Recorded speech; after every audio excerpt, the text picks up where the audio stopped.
This morning, we're going to talk about encouraging others. So here in JVox, we are encouragers. And I have a few Bible verses to share with you. Everything I'm saying or sharing with you is not from the book of Paco. It is from the Holy Bible that we preach out of. We got some references that I would hope you guys write and memorize and walk out and live out. I played soccer growing up. It may not look like it, but I played soccer growing up because my dad forced me to play a sport he played when he was a kid. I hate running. Unless I'm being chased by something or someone, I'm not going to run for fun, more or less after a ball. So he made me play soccer for a good 2 to 3 years when I was your guys' age. And I dreaded it every day. But the one thing that kept me going was the fact that every time my dad would drop me off, either at a practice or at a game, he would say, you know what? And I don't know that I want to, but I'm going to share with you my nickname that my dad and mom used to call me. I have a twin sister by the name of Claudia. And anytime we were anywhere with family, they would call us Pepino y Pepina, which meant cucumber, little cucumber. So my dad would drop me off, and he'd be like, Pepino. I'm like, yeah, Dad? And I hated soccer, okay? So already in my heart of hearts, I'm like, gosh, why do I have to be there? But my dad would be like, you know what, man? I just want you to know that I'm proud of you for doing this. You do it so well. I love that you try your best. And you don't complain, although I am complaining on the inside, but I wasn't, showing that out. But those words of encouragement made me feel valued. Every Saturday morning when my dad dropped me off, I'm like, you know what? All right, if you're happy, I'm happy. And that's all it took. It only took a couple of words to change my mentality or my attitude. So that's what I'm going to talk to you about today. I want to talk to you about something that each of us can do regardless of our age, status, or ability. It's something simple yet profoundly impactful, encouraging others. In a world filled with negativity and criticism, encouragement can shine light and a beacon of hope and love. When we encourage others, you are giving them hope and love. Did you know that the Bible commands us to encourage one another? Did you guys know? I want you guys to understand that every time there's someone up here sharing a topic, their references will always go back to the Bible. And if you ever question whether or not we're preaching the truth, that's why we ask you to take notes so that you guys can go and dig into the Word of God and check our facts. So the scripture that we're going to be reading out of today comes from 1 Thessalonians 5:11, and this is the command. Therefore, encourage one another and build each other up, just as in fact you are doing. The Bible calls us, so it's a command, to encourage one another. It's not within us to encourage so easily, right? It's something that we have to work at, right? I have to work on not eating Fruit Loops at 10:30 at night. My doctor tells me it's not healthy. I have to work on that. I actually went to go see him, and he had the audacity to tell me what I had to weigh. I am happily at 265. He thinks that I need to be at 180. I was like, are you kidding me? The last time I was 180 is when my mom gave birth. I don't think I'll ever see 180 in my lifetime ever, okay? But he did give me a couple of practical things for me to do to get down to a more reasonable, appropriate weight. I'm happy, I'm healthy, and the reason how I know I'm healthy is if I go up a flight of stairs and I'm not winded when I get to the top, I'm good. That's not scientifical, but that's just, Paco MD. So I'm going to share with you a couple of practical ways here later on how you can encourage others. But the Bible calls us to encourage one another.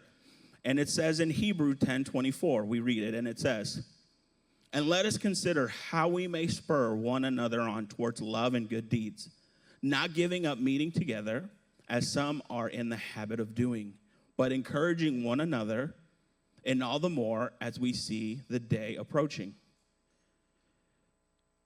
Encouragement is not merely a suggestion, it's a command for the Christian community. I go on living my life to making sure I please God, from the moment I wake up to the moment I go to bed. I wake up, I open the Bible, I read it, I meditate on it, then I drive to work, and that's when I decide to encourage other drivers.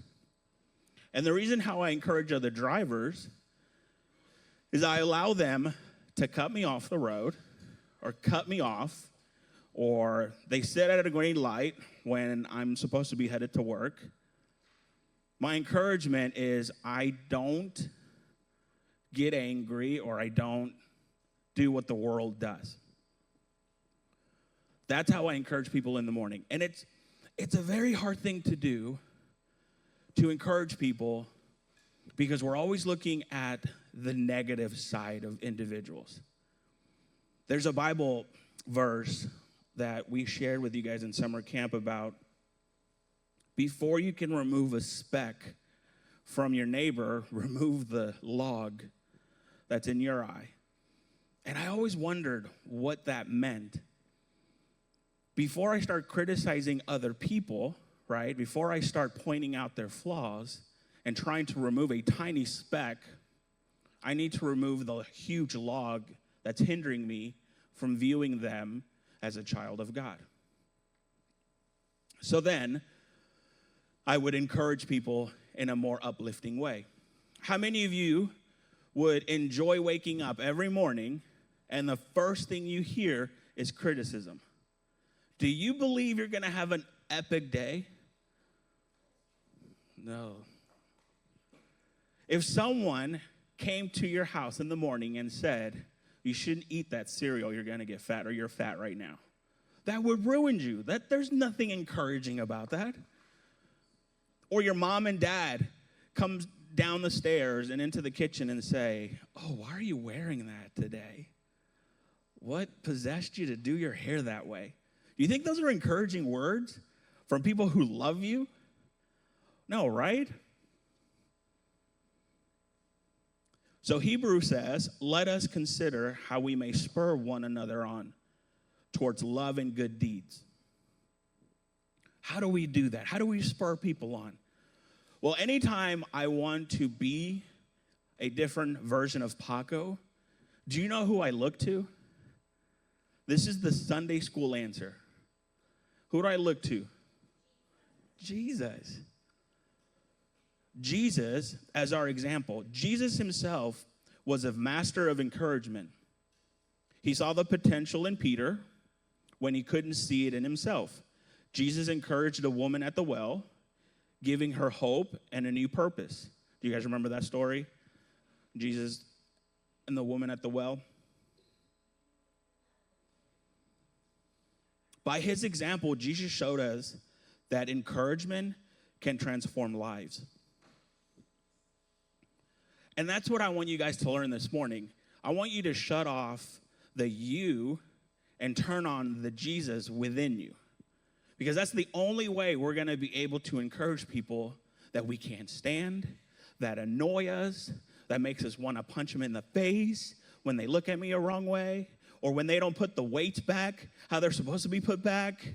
Then it takes time out of my sets. It's not really that big of an issue. That happened to me last weekend, or last Friday. Okay? It's aggravating when people do things But guess what? The Bible commands us to encourage one another. We encourage one another by being like Jesus and letting our actions speak life.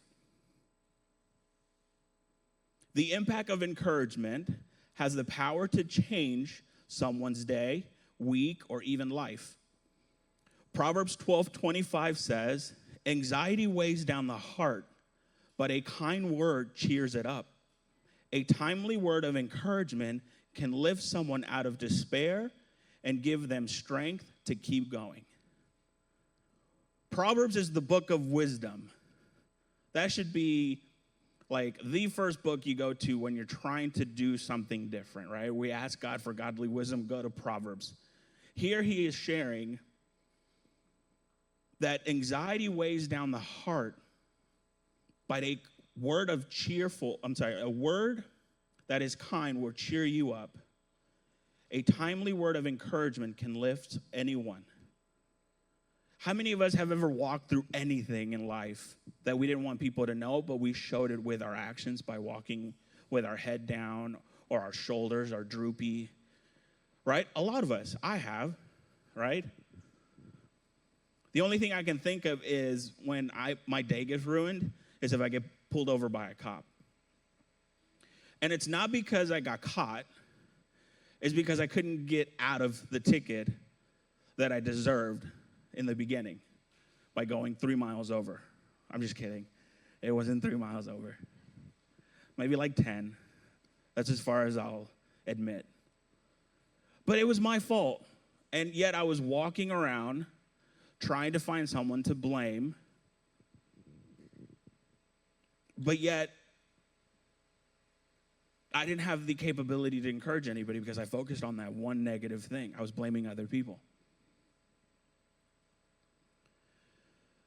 So I shared with you guys a couple of Bible verses that you guys would write down and memorize. But now I'm going to give you a practical outlook that you guys can do throughout the week and hopefully throughout your life. Practical ways to encourage other people. How can we put this into practice? So the first one is speak life-giving words. Be intentional with your words. Compliment someone's effort, acknowledge their process, and express appreciation. School is going to start here in the next 5 weeks, right? And I would hope you guys want a teacher who's always going to be speaking life lessons into you and cheering you guys on when you get a bad grade on a test or you get the blue ribbon at a science fair, right? Or you don't. Would you rather have a teacher that says, "Oh my gosh, I can't believe you didn't get the grade I knew you could have gotten.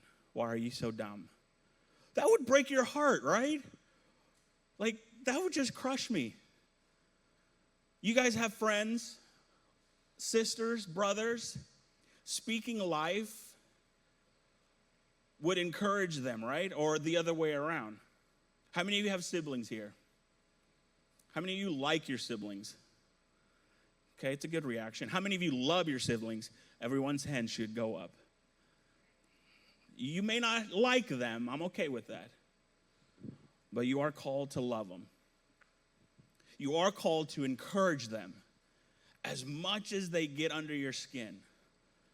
I always think having a big family is a good way to practice my Christian walk because the way I treat my people in my home is how I'm going to treat people outside of my home.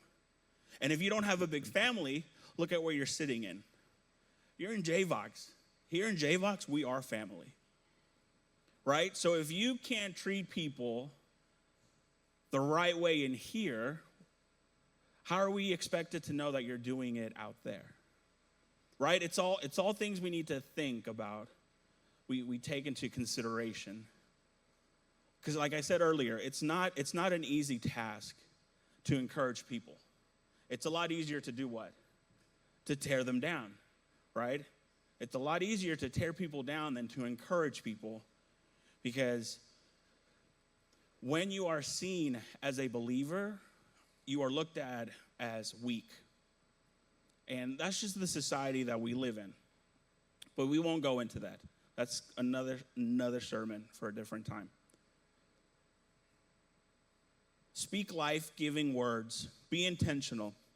This reminded me of a story of David and Jonathan. Do you guys know this story? Who's related to Jonathan? Who was his dad? Saul, that's right. And what did Saul want to do to David? To kill him, right? Why? Jealousy could be a factor. People were drawn to David because of his kindness and his ability. People heard stories about David, how he killed a lion and a bear. But most important, he's famously known for what? Killing Goliath. But what people didn't realize that he was known for was having such a big faith in God, and that's where he got his victory from. But anyway, Jonathan and David share something so beautiful, and it was a friendship that I want you guys to learn, because there's wisdom in this story. David was very careful about who he led into his group, a circle of friends, and that's something that you guys can learn even at this age, is don't be so eager to allow everyone to be your BFFs. You have to be cautious and use godly wisdom to pick certain people into your group. Because here's what happened. Jonathan and David were best friends, all right? They did everything together. They went swimming together. They rode bikes together. They built homes together. All this is made up. I don't know what they did growing up, but I'm just giving you guys a picture of what best friends do. David was running away from Saul. Everyone knows this. There's one thing that Jonathan did that surprised me. He would tell David, despite of the danger that your life is in, Jonathan encouraged David and helped him find strength in God. Now, what an awesome friend to have on your side. To know that you can trust a guy or a girl like that, a friend who will encourage you to find strength in Jesus, in God. Because we tell our friends everything, right? There are things we tell our friends that we don't even tell our parents. And that's okay, but only if your friend is a God-fearing individual. Again, there's wisdom in you picking your friends. I'm not here to tell you who you can and cannot hang out with. You're not my child. I am not responsible for you. But if you want to know, I'll ask you. We can talk on the side. I have high standards for the people who hang out with my kids. My parents let me do whatever the heck I wanted growing up. And again, that's a different story for a different time. David and Jonathan had a friendship like no other, despite the danger that his life was in. Jonathan helped him to find strength in God when David was running for his life from King Saul. Jonathan went and encouraged him and reminded him that God's promise. True friends encourage each other. They are there in times of trouble, reminding each other of God's faithfulness and promise. Think about your friends and how you can be a Jonathan to them. A kind word, a prayer, or simply being there can make all the difference.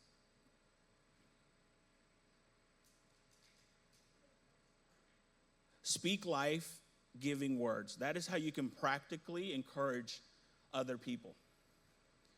The next thing I want you guys to practically do, and this is going to be a little bit harder for a lot of you because we're in an age where everything is done through technology, right? You get a text message, you get a messenger notification, you get an Instagram, Snapchat. I don't even know what else is out there, but it's out there. An email. And it's so impersonal. But the one thing that you guys could practically do is write a note, a handwritten letter, or a thoughtful message. That will come a long way. How many of you guys have ever received that in the mail? You go to the mailbox, you take out the letter, you rip it, you save the stamp because it's a cool stamp. Nobody does that? All right, I do. I like stamps. I don't collect them. I just like to see them where they come from. And it's either from your grandma, your Mimi, your aunt. But here a blue moon, you get a handwritten letter from a friend who you haven't spoken to in years, and they're like, hey, I'm just thinking about you. We noticed that you posted something on your social media. You don't have to share with us what you're walking through, but I just want you to know that, you're in our thoughts, you're in our prayers. And that right there, that just like encouraged the heck out of me, right? To know that that individual took the time to go into his office, pull out a piece of paper, and start writing either in cursive. How many of you know how to write in cursive? Anybody know how to write in cursive? Continue to learn how to write in cursive. We don't want to lose that ability. I like writing in cursive. I wrote a letter to a friend of mine, and they sent it back because they couldn't read it, because they know how to read cursive. Anyway, but it encouraged me to know that that individual took the time to write his thoughts on paper and sent it.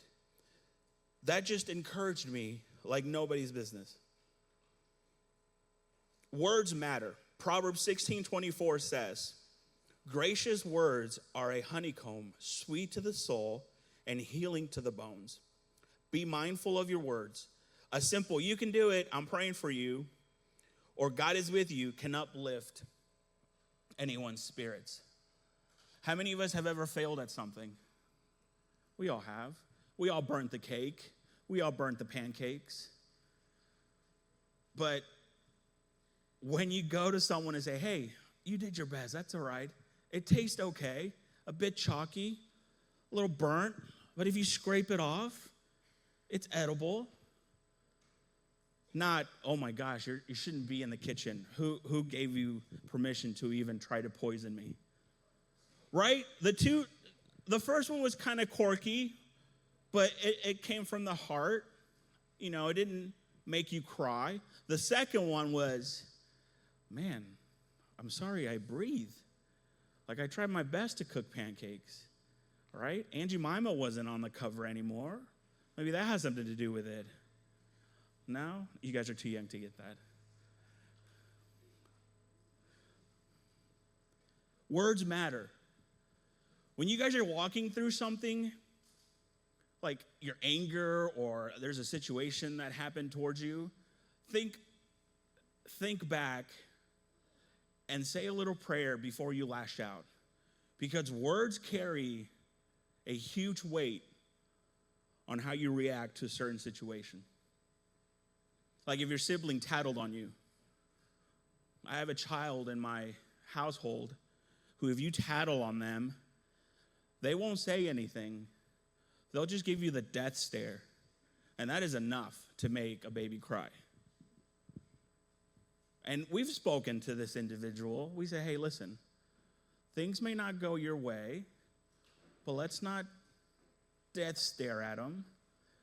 They've death stared at me too, so I've felt the gut check there. Words matter. So remember, Proverbs 16:24. The third thing I want you guys to do practically, and this is something we all do. Like I said, practice these things at home. Offer help, practical support. Help your sibling pick up their room when their mom asks them to. Provide them with resources. Can greatly encourage someone in need. But here's the one that I want you guys to really work on or practice. Praying for them will encourage them spiritually. Not only will you grow spiritually, but you're doing something that nobody else is seeing in the back end, but your heavenly maker. When you pray for someone, you're encouraging them in your prayer, you're lifting them up in your prayer time. Not only is that bringing you close to God, but you are growing spiritually. So offer some practical support any way you can. It doesn't have to necessarily be with words. Just do something.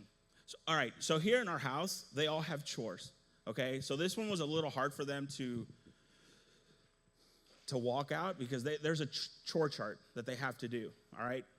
Tegan has dishes for the entire week. Wesley has to take the dog out for the entire week and pick up the poop the entire week. I'm waiting for them to get a little older that they can mow the yard because I hate doing it. I'm counting down the days I cannot wait. But they all have their own thing. And that's what I'm speaking to you guys about. Being practical in your homes is doing things for other people without expecting anything in return and without them having you, asking you to do it. Just out of the blue. That's going to go a long way. That's going to be encouraging to your parents. Do you know what that's going to do to them? That's going to be like, okay, high five. Raising them up in the way of the Lord. That's the practical things. Or opening the door when you're in public to someone, right? If you want to have fun with it, okay, we're going to remove the Sunday morning. If you want to play with somebody or mess with someone, open the door for them, and they're like a mile away, and then watch them run to try to catch the door. Anyway, it's a fun game here and there. But you're at least opening the door for them. But you're also rushing them. You don't have to do that. But if you do, you didn't learn it from me. Another story that brought up while preparing for this was the time where Paul and Silas, I don't even know how to say his name, Silas, was a prisoner. And they were in prison. Do you guys know why?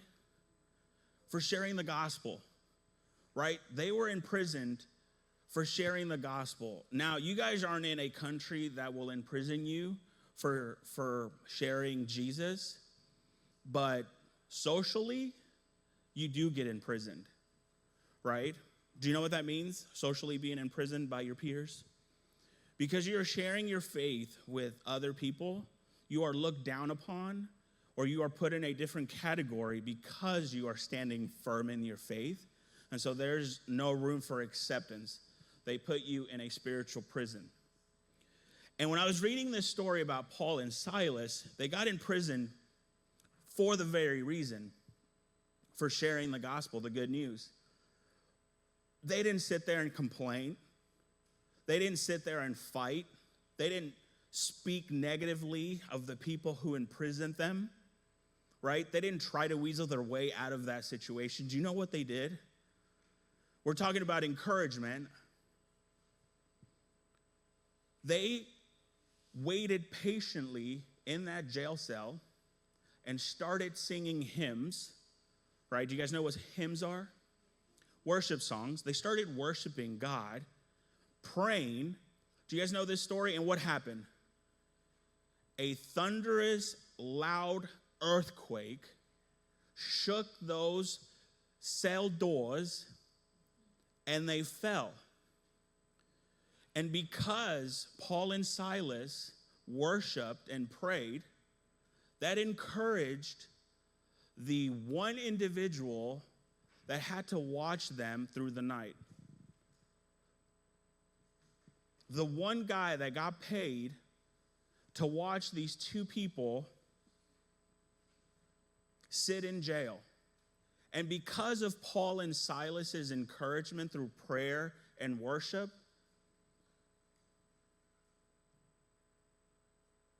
that individual, the jailer, and the other prisoners were so encouraged that they decided to worship the same God that freed Paul and Silas. Now, can you imagine being locked up in your classrooms because of a hurricane or because of an emergency, and the only thing that you guys know to do is sit there and start worshiping and praying? Can you imagine what you can awaken in that classroom if you guys are just like Paul and Silas? Now, I don't wish that on anybody. I don't want any kind of scenarios to happen for you to have to do that. But you don't need a bad scenario to encourage someone through worship and prayer. Like your attitude in difficult situations can be powerful. Encouragement to others. By showing faith and joy when times are tough, you can inspire those around you just by simply doing those things. Think about how you can encourage others through your own example of faith and perseverance. That's how you encourage other people practically. I said I had 4 for you, and my favorite one that I look for to encourage other people is to celebrate the littlest things. Come alongside with me to share the smallest thing ever. Me and my kids, we love to play Super Smash Brothers on the Nintendo Switch. That is one of our favorite things to do. Do you think they can beat me playing this video game? Nope. Absolutely not. But there has been times where they get super, super close, and guess what I do? I encourage them by saying, hey, even though you lost, I believe you can do it next time. You did so good. Oswin, you can see the grin on his face. He's like, yes, I almost had my dad. We'll play Super Mario Kart. I lose every time. I don't know how they do it. It's a cheat code. I just know it. But that's the one video game they can't beat me. We celebrate the littlest things. Encourage your siblings. Hey, I can't believe you did that. That's so awesome. Mom's going to be so proud of you. But guess what? I'm proud of you. I'm proud to call you my sister. I'm proud to call you my brother. When we're in JVOX, we do a cool game here and there. We stack the cups. How awesome would it have been for every single grade to cheer on the 8th grade girls because they won? Right? It's those things that should just come out of you naturally. But it's hard. It's hard because we always focus on the negative aspect of things. And that's not your fault. That's just how society intends us to act or be. But the one thing I do remind my children is always look to Jesus to see how you can be encouraging like him.